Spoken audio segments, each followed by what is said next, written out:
The chairman of the BBC, Marmaduke Hussey, has officially opened Radio Lancashire's new studios in Darwen Street, Blackburn. Mr. Hussey unveiled a commemorative plaque in the building's reception area.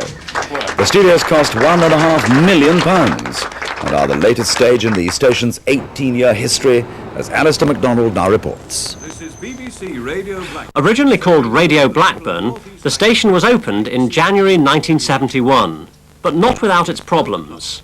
The miners' strike and widespread blackouts had disrupted preparations.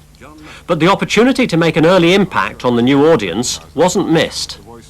We decided, in order to get the service going 6 weeks ahead of time, to run the desk on batteries and to use candles and battery lights to start broadcasting 6 weeks ahead of schedule. This is a test transmission of BBC Radio Blackburn.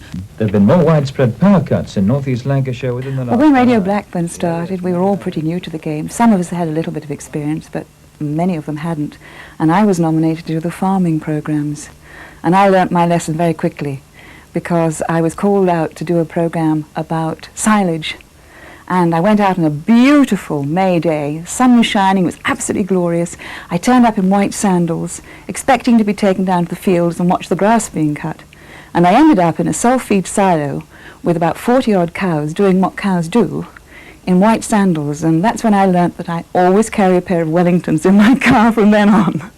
The Radio Lancashire newsroom plays an important role, servicing not only the local output, but on occasions the whole of the BBC.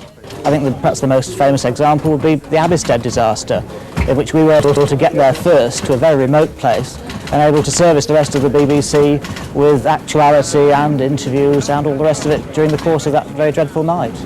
Reports are coming in of a major explosion at a water pumping station near Lancaster. Gerald Jackson is one of a handful of staff who've been with the station since its launch. It's ironic we should end up here on Darwen Street, because 15 years ago I was working from a bank just across the cathedral there when they took the roof off our normal home on King Street. It became known as Roof Fortnight, and we had to move out for 2 weeks. In another way, the change of our name, which the late manager John Musgrave had to instigate in 1981, was quite an upheaval. He had to very carefully say it was Radio Blackburn, and we changed to Radio Lancashire, so we didn't upset too many people. That was BBC Radio Blackburn. This is BBC Radio Lancashire. We've got studios in Blackpool, we've got a studio in Lancaster, one in Skelmersdale, in Preston, of course, and in Burnley. So we really now have to cover the whole county, but do it in a local way.